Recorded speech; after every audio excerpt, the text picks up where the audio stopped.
It's not mine. My garland is of red orientus. Like waterfalls running down from the hill, the white flowers will sway on your chest. The day you let me enter in your storehouse, the blocks of gold did not surprise me, but it amazed me with the immense strength with which you bring them out and arrange them. But can the blocks of gold ever answer with the rhythm of your own hands, same as the field of paddy? Raja, are you not afraid in handling this great wealth of the earth? দেবব্রতদার ছেলে যে এত সুন্দর অভিনয় করে গান গায় আমার খুব ভালো লাগে। আমি এর আগে মানে কন্টেম্পোরারি এই যে সময় ব্যবস্থার বিরুদ্ধে আপনারা বলেছেন রবীন্দ্রপুরের ভাষা খুব ভালো, আর আপনাদের অভিনেতারা অসম্ভব ট্যালেন্টেড, ওরা প্রত্যেকেই যেভাবে ম্যানেজ করেছে বিষয়গুলো দারুণ। নাটকটা আমার খুব ভালো লেগেছে, বর্তমান যা ঘটছে সেটাও আপনারা তুলে ধরেছেন, ওটাও খুব ভালো লাগলো। এই তো ঘটছে আপনারা সত্যি থেকে তুলে ধরেছেন, খুবই ভালো ভালো লেগেছে।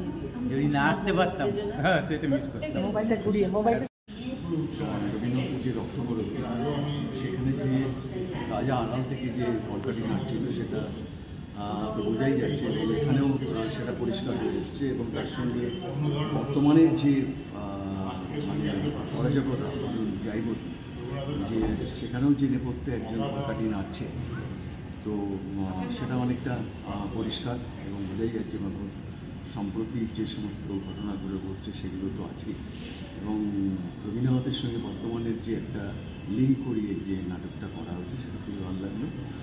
আরেকটা যেটা ভালো লাগলো যে সমস্ত অভিনেতা তারা কিন্তু পুরুষ, সেক্ষেত্রে তারা নারীর যে রূপ নিয়ে তারা যে অভিনয় করেছে সেটা অনবদ্য, নিশ্চয়ই অনবদ্য, এবং সে স্বীকার করতে হবে, এবং আমি চাই তারা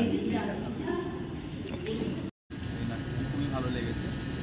আর আজকের দিনের ক্ষেত্রে খুবই যুক্তিযুক্ত রক্তকরবী নাটক অবলম্বন এটা করেছেন আপনারা। সত্যি ভালোবাসা তো আর জোর করে পাওয়া যায় না, সুন্দরকেও জোর করে আর পাওয়া যায় না। তাই যতই ক্ষমতার উপরে থাকি না কেন, জোর করে কিছু হয় না। আর এভাবেই শাসকের ক্ষমতা যত বাড়বে তত আমাদের প্রতিবাদে থাকা উচিত। ভালো এভাবেই এগিয়ে চলবে।